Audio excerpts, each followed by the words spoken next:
आदाब नाजरीन, IND today के खबरनामे में आपका खैर मकदम है। हर खबर है ख़ास, उन ख़ास खबरों में से हमने आपके लिए कुछ समेट कर लाई हैं कुछ ख़ास खबरें। देखते हैं ये खबरनामा।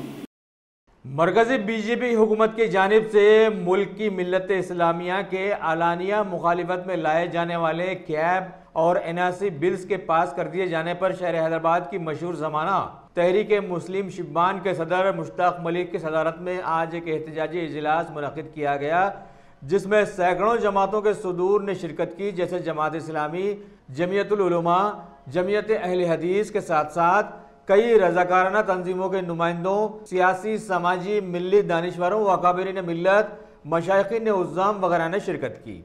इस मौके पर मरकजी हुकूमत के खुलेआम मुस्लिम दुश्मनी में लाए गए कैब और NRC की मुकम्मल मुखालिफत की गई। सदर मुश्ताक मलिक ने इस मौके पर मीडिया को मुखातिब करते हुए बतलाया कि मुल्क में शहरियत तरमीमी बिल लाकर हुकूमत ने सेक्युलर अक़दार का जबरदस्त मजाक उड़ाया है और इसमें सिर्फ मुस्लिम फ़िरक़े के मजहब को बुनियाद बनाया गया है। इन्होंने मुल्क की आवाम को समझाया कि बीजेपी की हुकूमत में सारा मुल्क दिवालिये के करीब पहुंच चुका था। GDP पड़ोसी ममालिक के मुकाबले में इंतहाई पस्त हो गई थी, लिहाजा अपनी नाकामियों को छुपाने के लिए मरकजी बीजेपी हुकूमत ने मुल्क में इंतशार फैला देने की कोशिश की है। लेकिन फी ज़माना भारत की आवाम ने अच्छों को सबक सिखाया है, लिहाजा मुसलमानों के साथ सारे भारतीय भी इस हुकूमत को आगे ज़रूर सबक सिखाएंगे और मुसलमानों के साथ एहतजाज में सभी जुड़कर मुल्क की सालमियत को जो दरहम बरहम करने की कोशिशें की गई थी उसे बचा लेंगे।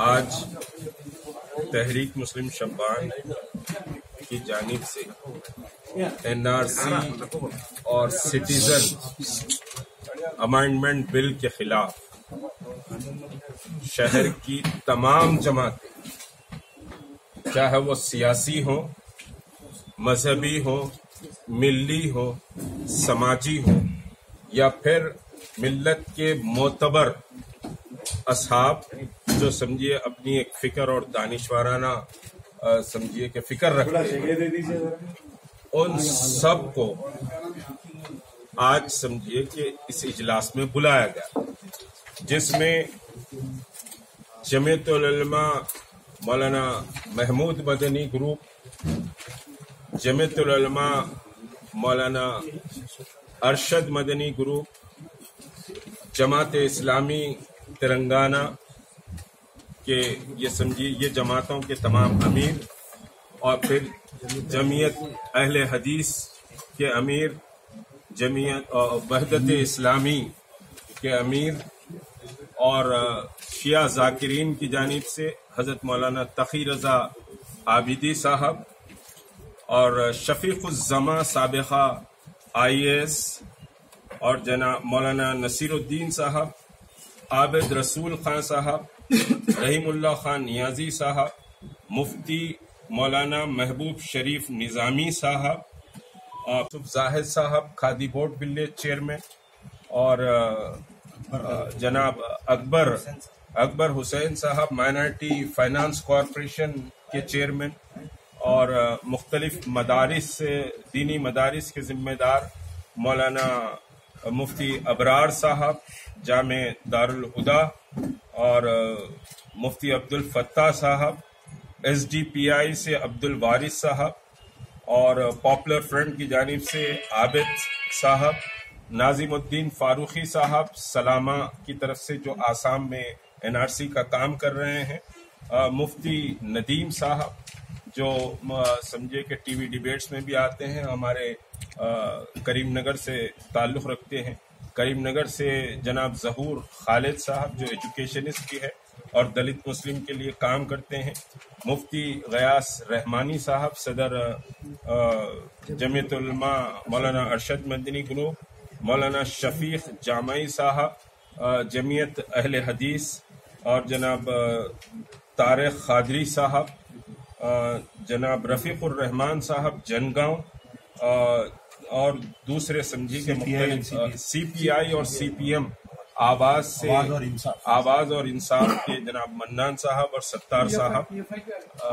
PFI ये समझिए कि तमाम जमातें इसमें कि एक जैक, एनआरसी और कैब की मुखालिफत के लिए तेलंगाना लेवल पर बनाई जाए। तमाम जमातों ने इसको समझे कि मंजूरी दी है कि एक जॉइंट एक्शन कमेटी मुसलमानों की और फिर उसमें गैर मुस्लिम असहाब को और इंटेलेक्चुअल्स को, दलित ऑर्गेनाइजेशन और सोशल जस्टिस के लिए जो लड़ाई लड़ रहे हैं, उन सबको भी इस समझे जैक में शामिल किया जाएगा। नंबर 1। नंबर 2 ये कि आज जो मुस्लिम ऑर्गेनाइजेशंस की जानिब से फैसला किया गया है कि हम एनआरसी का टोटल बायकॉट करते हैं। हम एनआरसी का एक सिंगल फॉर्म भी मुसलमानों की जानिब से नहीं दाखिल किया जाएगा। हम एनआरसी का बायकॉट करते हैं और इस एनआरसी के बायकॉट का मूवमेंट फर्स्ट फेज में तेलंगाना में चलाया जाएगा। उसके बाद आंध्रा और कर्नाटक में समझिए कि हम ये मूवमेंट को चलाएंगे। तो मुसलमानों से तमाम जमातों ने तेलंगाना के लेवल पर यह इत्तेफाक किया है कि एनआरसी का कोई फॉर्म मुसलमान सबमिट नहीं करेगा। अगर डिटेंशन सेंटर में जाना है तो टोटल मुस्लिम कम्युनिटी और वो लोग जो दस्तूर और डेमोक्रेसी की हिफाजत करते हैं, वो सब लोग एक साथ डिटेंशन सेंटर में जाएंगे। कोई परसेंटेज समझे डिटेंशन सेंटर में नहीं जाएगा। डिटेंशन सेंटर भी जाना है तो पूरी कम्युनिटी डिटेंशन सेंटर जाएगी। तो हम एनआरसी का बायकॉट कर रहे हैं, नंबर 1। नंबर 2 ये कि तेलंगाना लेवल पर एक बड़ा महाधरना मुनज़्ज़म किया जाएगा, जिसमें तेलंगाना के पूरे डिस्ट्रिक्ट के लोग और शहर के तमाम जमातें उस धरने में पार्टिसिपेट करेगी। इस सिलसिले में जुमेरात को एक इजलास पूरे तेलंगाना लेवल पर यह एक्शन कमेटी के स्पैन को मजीद बढ़ाने के लिए, मजीद इसमें लोगों को शामिल करने के लिए जुमेरात को एक इजलास हैदराबाद में रखा जाएगा। हर डिस्ट्रिक्ट से उसमें रिप्रेजेंटेशन को हम लेंगे और दलित, मुस्लिम, बहरहाल डेमोक्रेटिक लड़ाई लड़ने वाले, सोशल जस्टिस पर काम करने वाले, वो सब लोग और मुसलमानों की टोटल जमातें उस जैक में जुमेरात के इजलास में रहेंगी और हम जुमेरात को फैसला करेंगे कि तेलंगाना का महाधरना कौन सी तारीख को होगा, उसका शेप क्या रहेगा, कैसे रहेगा। लेकिन एक बात बहुत क्लियर है कि तेलंगाना के तमाम उलमा, तमाम मशाइखीन, तमाम मुस्लिम ऑर्गेनाइजेशन ने यूनानिमस डिक्लेयर किया है कि एनआरसी का वो बायकॉट करेगी। एनआरसी के राज्यसभा में होम मिनिस्टर ने जिस तरह के तकरीर की, उस तकरीर को हम स्ट्रांगली कंडम करते हैं, क्योंकि अमित शाह की जो तकरीर है वो एक हिंदू स्टेट के होम मिनिस्टर होने की हैसियत से जो बात कही जानी चाहिए वैसी बात उन्होंने कही। पूरे डेमोक्रेटिक और समझिए कि कॉन्स्टिट्यूशन वैल्यूज को होम मिनिस्टर ने डिस्ट्रॉय किया है। तो हम होम मिनिस्टर को फौरी इस पर इस्तीफा देने की मांग करते, इस वजह से कि यह मुल्क दस्तूर की बुनियाद पर चलता है, यह मुल्क एक कॉन्स्टिट्यूशन पर चलता है। यह मुल्क कोई इस्लामिक कंट्री नहीं है, कोई हिंदू कंट्री नहीं है, कोई सिख कंट्री नहीं है, यह कोई जैन कंट्री नहीं है।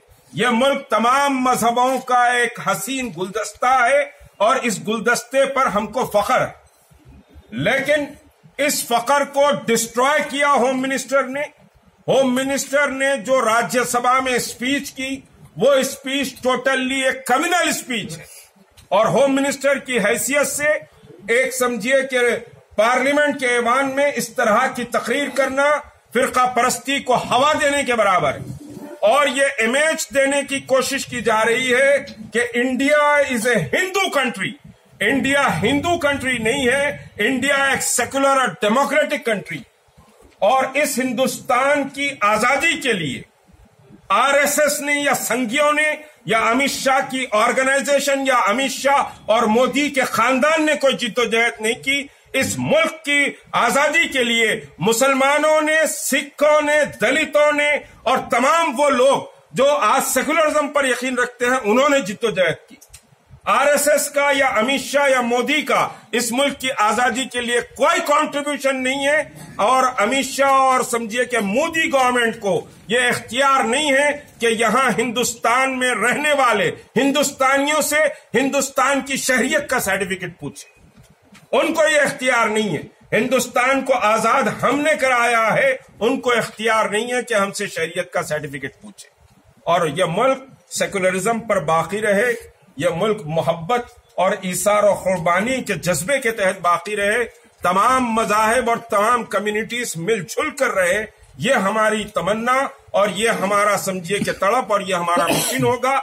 और ये जो हम एनआरसी की लड़ाई लड़ रहे हैं, यह किसी कम्युनिटी के खिलाफ नहीं है, ये हिंदू कम्युनिटी के खिलाफ नहीं है, या जैन के या बुद्ध के खिलाफ या किसी क्रिश्चियन के खिलाफ नहीं है।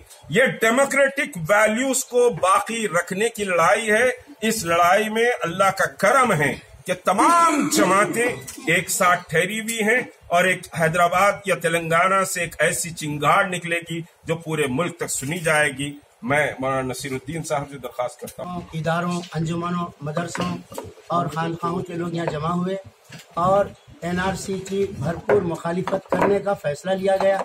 कोई मुसलमान भी उसके कोई पेपर दाखिल नहीं करेगा, ये तय हुआ है और इसकी भरपूर हम तारीफ करते हैं वहदत इस्लामी की जानिब से।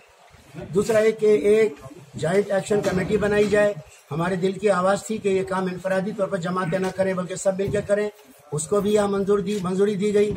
और उसकी शेप उसका क्या हो, कौन जिम्मेदार उसके बने, कौन उसके एडवाइजरी बोर्ड के जिम्मेदार बने, ये सब करने के लिए मजीद लोगों को शामिल करना है। उसके लिए जुमेरात के दिन इजलास रखा गया है, उसमें इंशाल्लाह शरीक होंगे और मशवरे देंगे। और हम ख्वाहिश करते हैं कि उसमें कुछ गैर मुस्लिम ऐसे लोगों को भी शामिल किया जाए जो सेकुलर जहन के हैं और जिनको एहसास है कि यहाँ पर हिंदू राष्ट्र नहीं बनना चाहिए।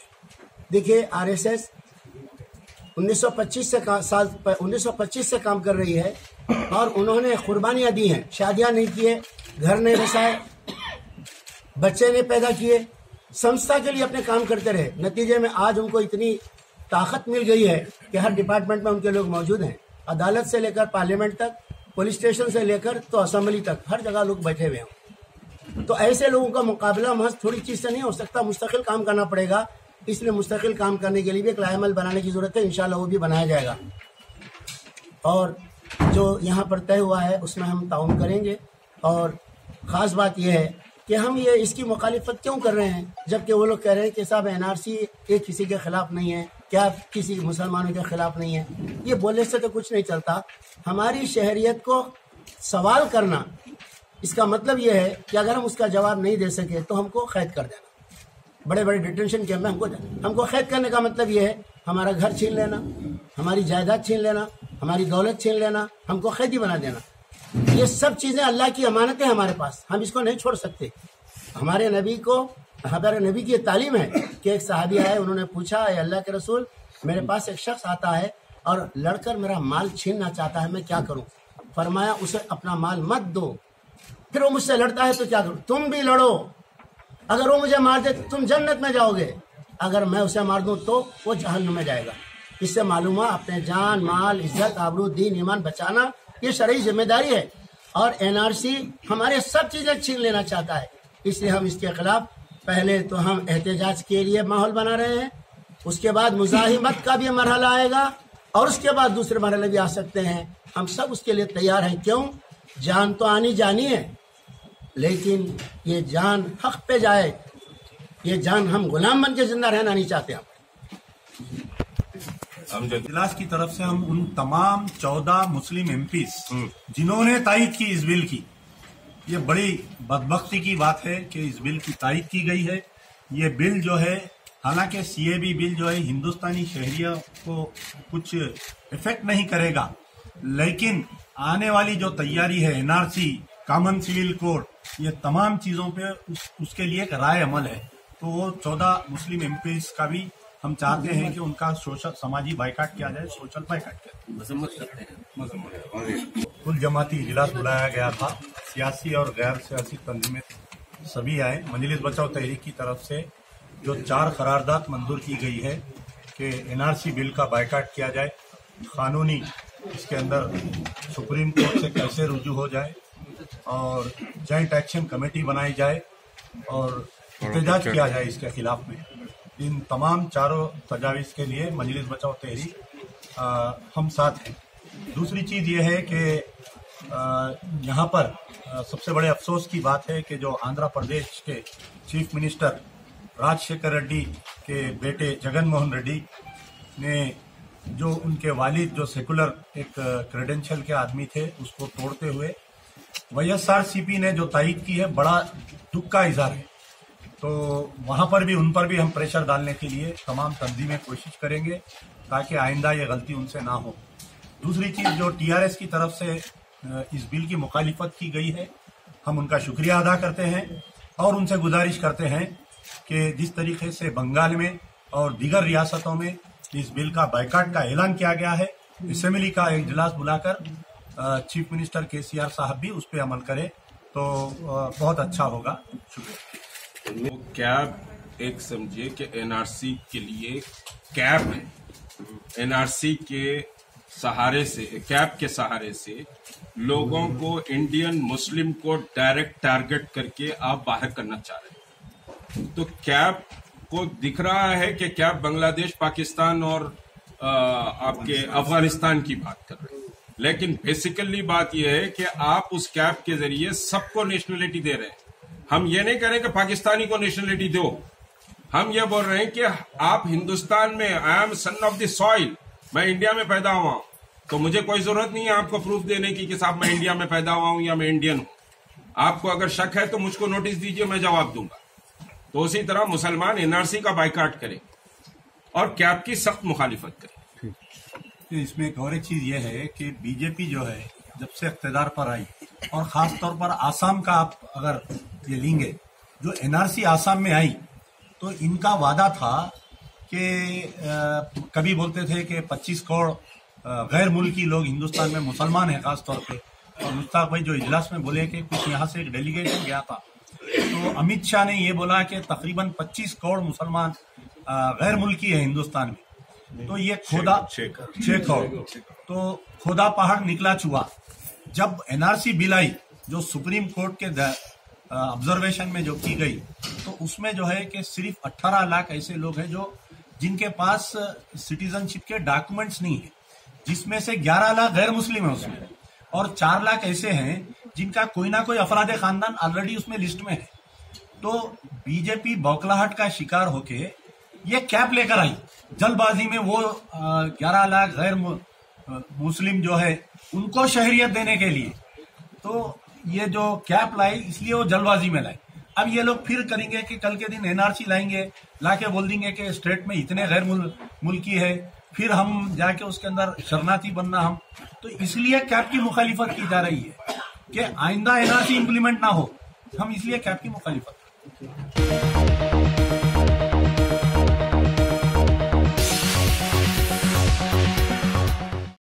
शहर हैदराबाद के चंदानगुट्टा पुलिस स्टेशन में एक खातून और उनकी रिश्तेदार लड़की की गुमशुदगी की शिकायत दर्ज करवाने पर ACP फलकनुमा मोहम्मद मजीद की सरकर्दगी में SHO रुद्रा भास्कर ने अपने स्टाफ के साथ कार्रवाई करते हुए खातून और लड़की को बरामद किया और मुबैना खातून को एक ऑटो के जरिए अगवा करके उसकी इज्जत को पामाल करने के बयान पर फलकनुमा के इलाके वट्टेपल्ली से 2 ऑटो चलाने वाले नौजवान 21 साला मूसा और 24 साला आमिर को गिरफ्तार करके मुख्तलिफ दफात के तहत केस बुक कर लिया है।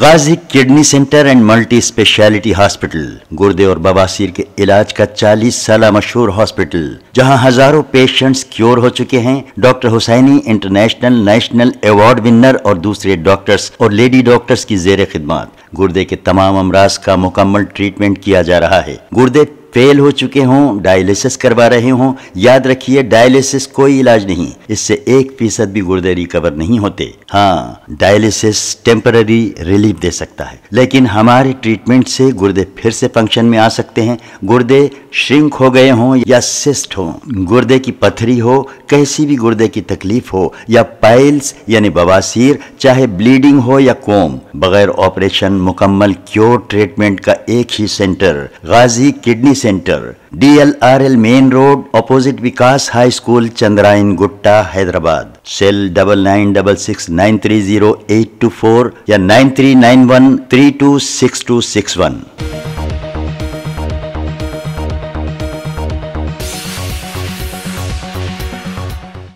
तेलंगाना वक्फ बोर्ड चेयरमैन मोहम्मद सलीम ने आज नामपल्ली इलाके में वाक़े मशहूर यतीम खाना अनीसुल गुरबा की मुकम्मल तामीर नौ के सिलसिले में मुख्तस किए गए 20 करोड़ के बजट के पहले हिस्से के तौर पर 1 करोड़ का चेक जारी किया।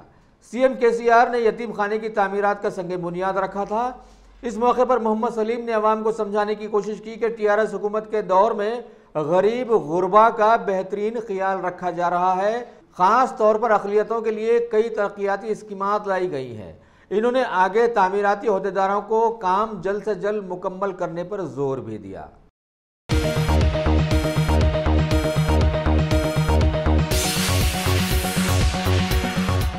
TSRTC JSC यूनियन के सदर अश्वत्थामा रेड्डी ने आज एक प्रेस मीट में बतलाया कि महकमे RTC का कोई भी अहदेदार हुकूमत के इक़दामों से क़तई खुश नहीं है, जबकि बड़े बड़े अहदेदार तो CM KCR के अहकामात की कोई पाबजाई भी करते नजर नहीं आ रहे हैं जो उन्होंने ख़वातीन के सिलसिले में जारी किए थे।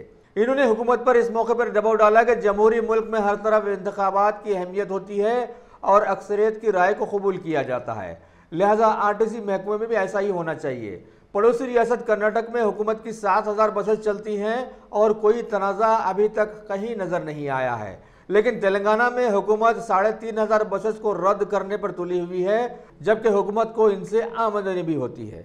సంఘాలను కోరుకుంటున్నారు, టీవీలో కూడా చాలా సందర్భాల్లో చెప్పడం జరిగింది। మున్సిపల్ డిపోలో బస్ క్యాష్ తీసుకోపోతే అక్కడ ధర్నా కూడా చేస్తే రాత్రి 10 గంటలకు కొన్ని టీవీలో కూడా వచ్చే వార్త కూడా ప్రచురితమైన సందర్భం ఉంది। ముఖ్యమంత్రి గారిని తప్పుదో పట్టిస్తూ ట్రేడ్ యూనియన్లు ఉండొద్దన్నది అయితే ప్రభుత్వ యాజమాన్యం ఏంటంటే ఈ యొక్క యూనియన్ల ద్వారా కొంతమంది అవినీతి అధికారులది చలామణి కాలేకపోతున్నారు కాబట్టి వాళ్ళని నేర్పి ముఖ్యమంత్రి గారిని మిస్గైడ్ చేస్తున్నారు। ఈ అవినీతి అధికారుల మాటలు నమ్మితే అదేవిధంగా ముఖ్యమంత్రి గారు వీళ్ళ మీద కూడా బాధ్యత పెట్టాలి అధికారుల మీద। ఇలా యూనియన్లు ఏమంటారు, ఇప్పటికి దాదాపు మంత్ అయింది కదా, మరి యూనియన్ మన నెలలో ఎంత లాభాలు తీసుకొచ్చారు, బస్ పేరు కూడా పెంచారు, లాభాలు రాని సందర్భంలో వీళ్ళ మీద చర్యలు తీసుకోవాలి। ఇక్కడ నష్టం జరుగుతుందో, అడ్మినిస్ట్రేషన్ ల్యాబ్సెస్ వల్ల నష్టం జరుగుతుందో అధికారుల పైన చర్యలు తీసుకోవాలి। ఇంక్రిమెంట్ బ్యాక్ చేయాలి, అవసరం పడితే ట్రాన్స్ఫర్ చేయాలి, సస్పెన్షన్ కూడా చేయాల్సిన అవసరం ఉంది। అటువంటిప్పుడే దీన్ని లాభాల వరకు తీసుకున్నారు। రోజు 10 గంటలు పెంచుతారు, ఇవాళ ఉన్న డ్యూటీని మళ్ళీ 10 గంటలు పెంచుతారు। కాబట్టి ముఖ్యమంత్రి గారు మరి ఆత్మీయ సమ్మేళనం ఇచ్చిన హామీలన్నీ ఇమీడియట్లీ నెరవేర్చాలి। 50 సంబంధించిన జీతభత్యాలను వెంటనే రిలీజ్ చేయాలి, దాని స్పెషల్ క్యాజువల్ లీవ్గా, దాంతో పాటు జాబ్ సెక్యూరిటీ సంబంధించిన అంశం కావచ్చు, మిగతా తల్లిదండ్రులకు ట్రీట్మెంట్ అంశం కావచ్చు, ముఖ్యమంత్రి గారి నుంచి నోటి అయితే మా డిమాండ్లపైనే ముఖ్యమంత్రి గారు స్పందించి కేవలం ఆ రోజు అన్ని హామీలు ఒప్పుకోవడం జరిగింది। మేము ఇచ్చిన JSC ఇచ్చిన 55 సమ్మె న్యాయబద్ధమైనది, చట్టబద్ధమైనది ప్రజలకు కూడా తెలిసింది కాబట్టి దాంట్లో సమస్యలను ముఖ్యమంత్రి గారు పరిష్కరించారు। మరి వారికి మా JSC తరఫున మరొకసారి రిక్వెస్ట్ చేస్తూ ఇమ్మీడియట్లీ మీరు ఇచ్చిన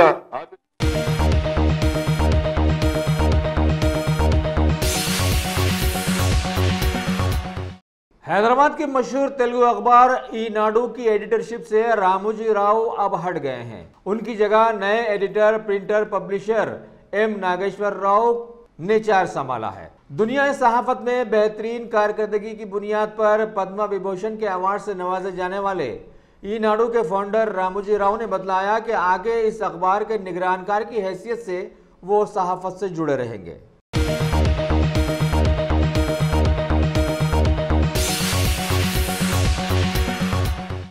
शहर हैदराबाद के चिक्कड़पल्ली इलाके में एक तरकारी फरोश खातून ईश्वरी बाई की बंडी से रात के औकात में टाट पटरी को फाड़कर 20 किलोग्राम महंगी प्याज चोरी कर लेने की खबर मिली है। सुबह खातून जब बंडी के पास पहुंची और ऐसे हालात से दो चार हुई तो चीखो पुकार के बाद चिलकलगुड़ा पुलिस के लोग वहां पहुंचे और इलाके के CCTV कैमरास की चेकिंग की और मालूम किया कि अलानिया एक मोटरसाइकिल सवार बंडी से रात में प्याज की चोरी करता हुआ नजर आया। पुलिस ने खातून को शिकायत दर्ज करवाने के लिए जोर दिया, लेकिन उसने नकार दिया। बहरहाल बीजेपी के दौरे हुकूमत में सारे मुल्क में प्याज के साथ साथ रोजमर्रा की हर चीज के दाम आसमान से बातें कर रहे हैं, लेकिन किसी में एहतजाज करने की हिम्मत ही नहीं दिखाई दे रही है। भाई कुछ खाएंगे पिएंगे तो ताकत आएगी और एहतजाज करेंगे, है ना। దొంగలు 9:30కి బంద్ చేసినప్పుడు ఎప్పుడో దొంగలు వచ్చి ఉల్లిగడ్డ ఎత్తుకోపోయినాడు 20 కిలోలు. నువ్వు ఉండేది ఎక్కడ? నేను బండానగర్నే పక్క బచ్చినే 40 సంవత్సరంతోనే అమ్ముతున్నా 20 కిలోలు. పోలీసులకు కంప్లైంట్ ఇచ్చిన. ఏమన్నారు? ఏమన్నదే పట్టుకుంటామా అంటున్నారు.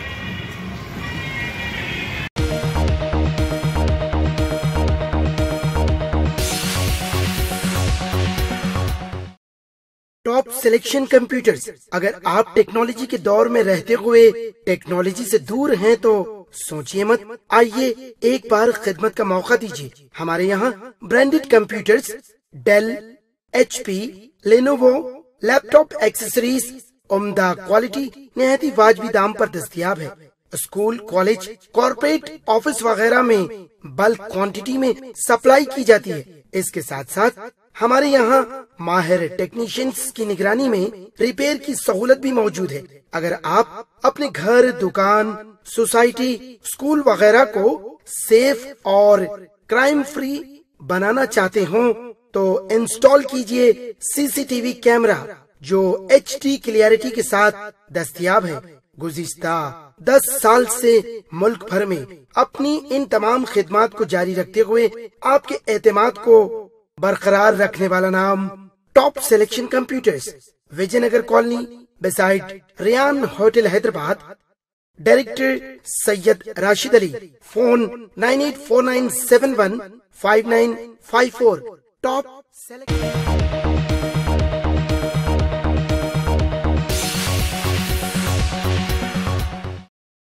भारत में अपने पुरखों के पापों का प्रायश्चित करने वाली कांग्रेस पार्टी ने राजधानी दिल्ली के रामलीला मैदान में अभी भारत बचाओ आंदोलन चलाने के दौरान पार्टी के साबिका सदर व MP राहुल गांधी ने बतलाया कि अपने 6 साला दौर में बीजेपी हुकूमत ने मुल्क को एकदम चकले लगा दिए और अपनी नाकामियों को छुपाने के लिए भारत में NRC और कैब के मुद्दे लाकर इंतशार फैलाते हुए आवाम के जहनों से खेल रही है।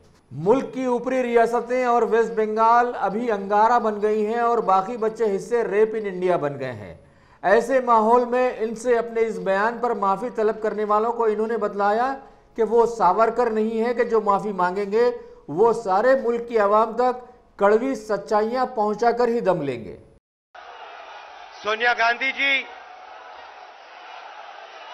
मनमोहन सिंह जी, KC वेणुगोपाल जी, अहमद पटेल जी, PC चाको जी, सुभाष चोपड़ा जी, डायस पे हमारे सब सीनियर नेता, दोनों तरफ हमारे नेता, NSUI, यूथ कांग्रेस, महिला कांग्रेस, सेवा दल, भाइयों और बहनों, प्रेस के हमारे मित्रों, आप सबका यहां दिल से बहुत बहुत स्वागत, नमस्कार। मुकुल वासनिक जी, कहां हैं आप? आपने आज इस छोटे से मैदान में इतने सारे बब्बर शेर और शेरनियां कैसे इकट्ठा कर दिए? और देखिए, एक साथ प्यार से खड़े हैं। ये हमारा कांग्रेस का कार्यकर्ता किसी से नहीं डरता, 1 इंच पीछे नहीं हटता और देश के लिए अपनी जान देने के लिए तैयार रहता है। अच्छा, मुझे कहा पार्लियामेंट में कल कहा,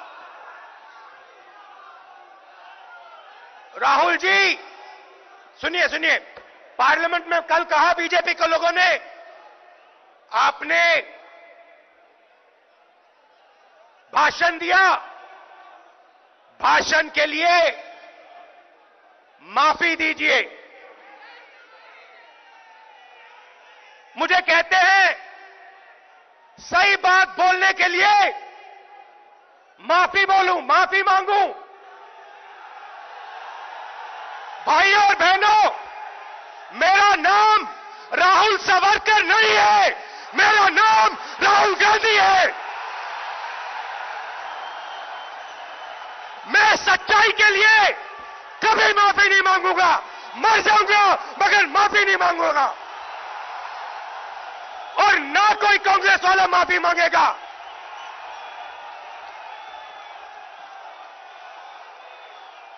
माफी नरेंद्र मोदी को माननी है। नरेंद्र मोदी को देश से माफी मांगनी है, और उनके जो असिस्टेंट है अमित शाह, उनको देश से माफी मांगनी है। क्यों मांगनी है मैं आज आपको बताने आया हूं। सबसे पहले ये देश,